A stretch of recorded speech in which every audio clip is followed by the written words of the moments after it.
सर्वांना मी नमस्कार करतो.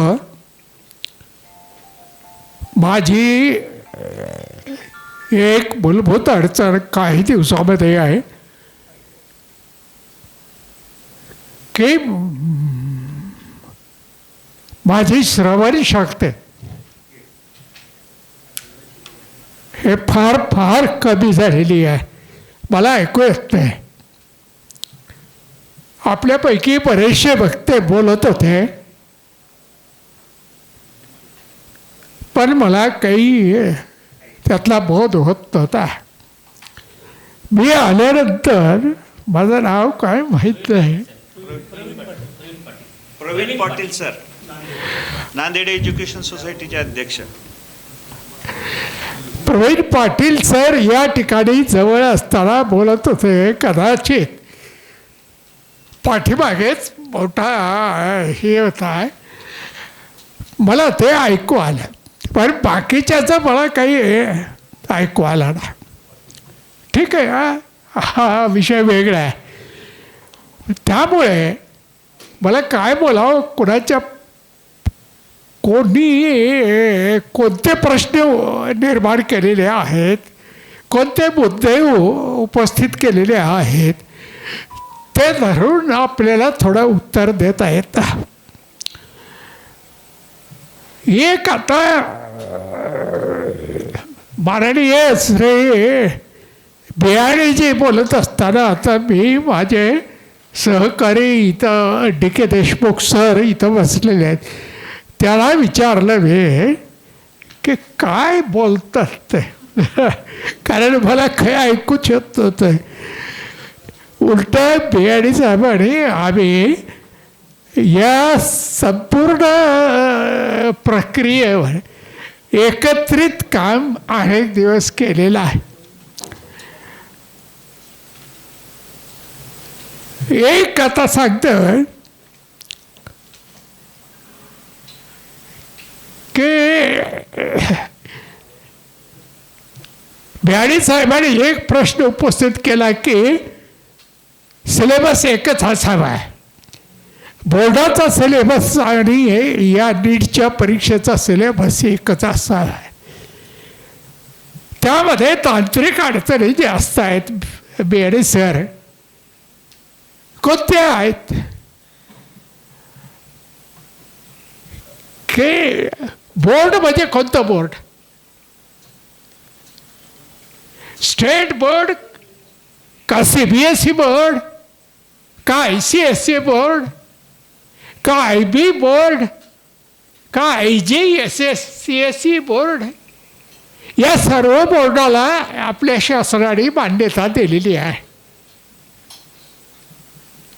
मग ते प्रॅक्टिकली शक्य होत नाही. प्रत्येकाचा सिलेबस हा वेगवेगळा आहे, सर्वांचा एकच नाही. आता निदान आपल्या स्टेट बोर्डाने, कारण सर्वात जास्त विद्यार्थी ग्रामीण भागातून येणारे स्टेट बोर्डाने CBSE बोर्डासारखाचा अभ्यासक्रम आपला असला हवा असा प्रयत्न आता चालू केलेला आहे आणि सुरुवात त्याची झालेली आहे. हा एक मुद्दा आहे. दुसरा मुद्दा असा आहे की जोपर्यंत बोर्ड एक्झामिनेशन होते तोपर्यंत ट्युशन या कोचिंग क्लासेसचे प्रमाण नव्हतं. कोचिंग क्लासेस नव्हते. त्या अगोदर जास्तीत जास्त काय होतं तर ते इंडिव्हिज्युअल ट्युशन्स होते, खाजगी शिकवणी होते. त्याचंही प्रमाण फार कमी होतं. मग हे कोचिंग क्लासेस कधीपासून वाढले तर हे स्पर्धा परीक्षा ज्यावेळेस आले, केवळ बोर्डाची परीक्षा जाऊन त्या ठिकाणी स्पर्धा परीक्षा आल्या पहिली स्पर्धा परीक्षा महाराष्ट्रामध्ये आली ती कॉमन एंट्रन्स टेस्ट म्हणून CET त्याला आपण म्हणतं. नीट तर फार उशिरा आली. CET आली साधारण 2000च्या आसपास. 1999ला CET आली आणि त्यानंतर CET आली तरीही योगायोगाने त्याच दरम्यान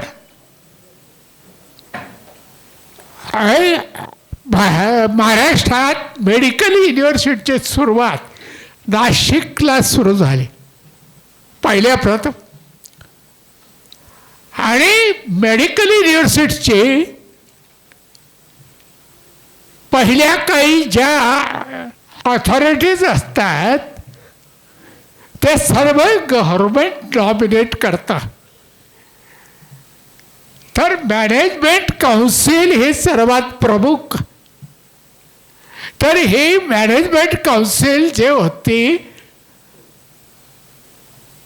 मेडिकल युनिव्हर्सिटी नाशिकचे त्यामुळे योगायोगाने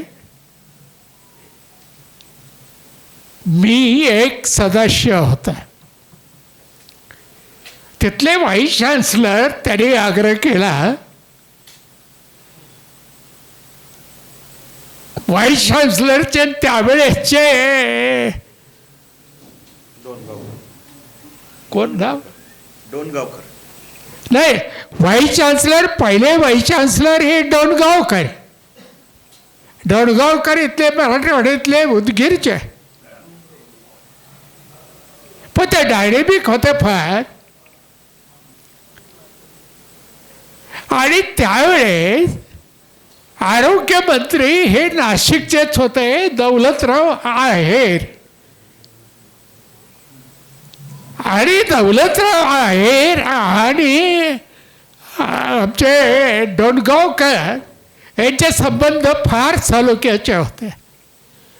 आणि डोणगावकरांनी आग्रह करून दौलतराव आहेरांना सांगितलं की हे अनिरुद्ध जाधव यांना एक मॅनेजमेंट काउन्सिलर घ्या कारण त्याला चांगला अनुभव आहे.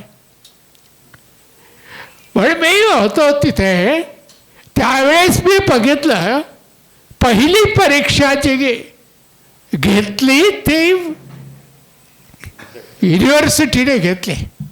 ही जी पहिली परीक्षा CET घेतली ते युनिव्हर्सिटीकडे सोपवले.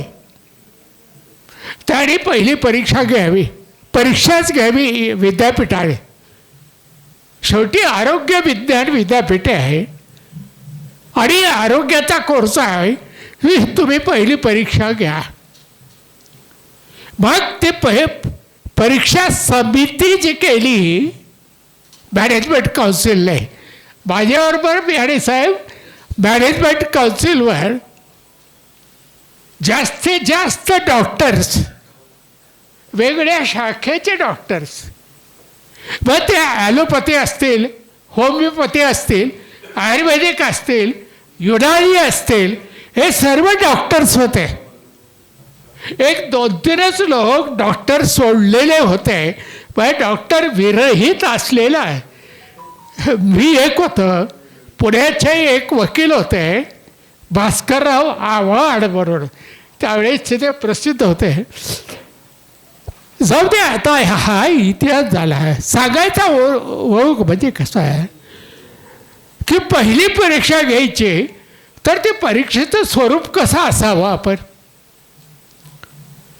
कशी असावी परीक्षा म्हणून एक परीक्षा कमिटी नेमली.